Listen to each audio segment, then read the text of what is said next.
can start anything. Chapter 14.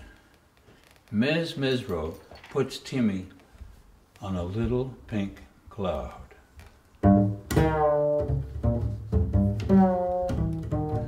Many people who like to read about jazz, as well as hear it, as you're hearing it now, are familiar with Ms. Mesro's 1946 bestseller, Really the Blues. Ms. Mesro was a friendly and well-behaved chap, really into his New Orleans music, and he knew a lot about it. His clarinet playing was real enough.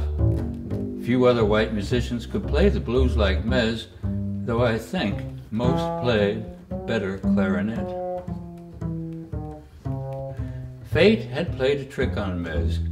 He wanted to be a Negro, but as both his parents were Russian Jews, this had proved difficult. So he called himself a voluntary Negro.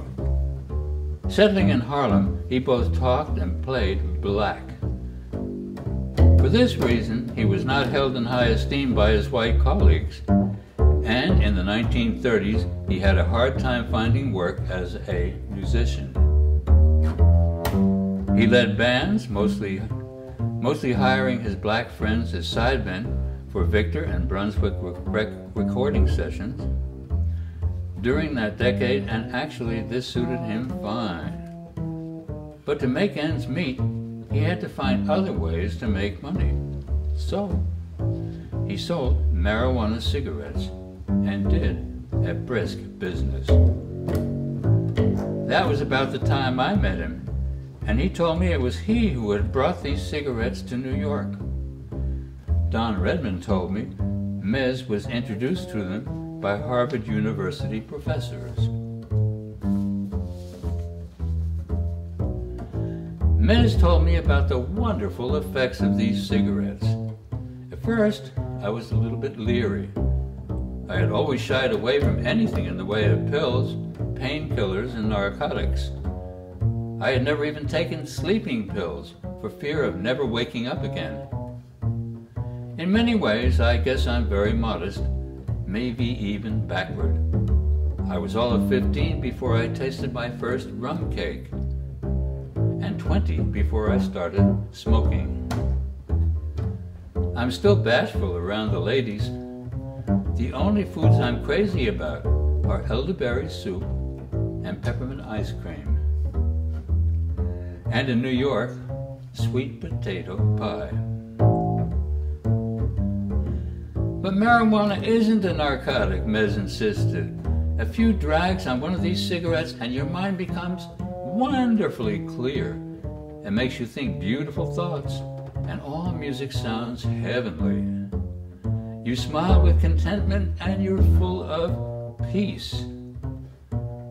No, tea, as they call it, is only good for you. Well, back in those days, there was no law against these cigarettes. And as most musicians had assured me that they were completely harmless, that they did not lead to any kind of addiction, I thought I'd try one, just to see what it was like. There's a first time for everything, as the man said, before he dove into the empty pool. One evening in Mesro's apartment up in the Bronx, Mez handed me one. I lit it and took a couple of puffs. It tasted exactly like a menthol cigarette and smelled like a burning doormat. I took several deep swallows of the smoke, but didn't feel anything out of the ordinary at all. I decided to go to the Savoy Ballroom up in Harlem and catch a bit of music. There were a few of us in the apartment, and the cigarette went around first. Everyone took a puff, and then we left for the Savoy. Mez did not want to join us. He had to go out and take care of business. Chick Webb's and Jimmy Lunsford's bands were playing that night. I don't remember the details of getting there, but as I was standing in front of Jimmy Lunsford's orchestra, drinking in the wonderful sounds, something strange began to happen. It was as if I were lifted high off the floor on invisible wings and gently deposited on a little pink cloud. Suddenly the band was playing twice as loud. The music grew more insistent, boring into my bones and filling my whole body as if I had swallowed the whole orchestra. Then it was as if everything came from within and wanted to get out again. Believe me, it was a weird sensation to stand there with 3 trombones, 4 trumpets, and a rhythm section playing a double forte inside of me. I turned around and asked the first dark lady to dance, and soon I was floating across the immense floor like a little green balloon. The Savoy is a dance venue where almost only Negroes come, and this night there were 9 million on the floor. And I think I was the only white person up there. How could it be that all the black dancers around me were speaking Danish? Most of them with an inner city Copenhagen accent, although I spotted a few dialects from the islands. I stopped dead in my tracks and tried to wipe my brow with the ends of my bow tie. I realized that something was rotten in the state of this Dane. I tore myself away from my dancing partner and in great leaps bounded down the stairs and out into the fresh air. I was terrified.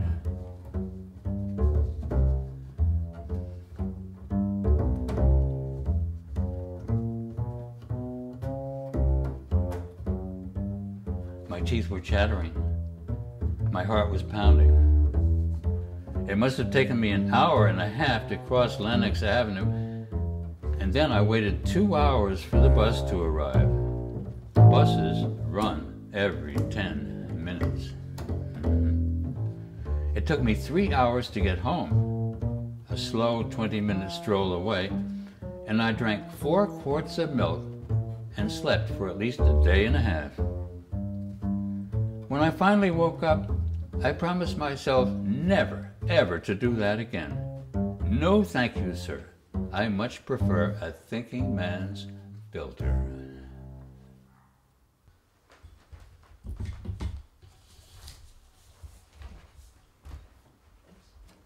Oh, you're taking.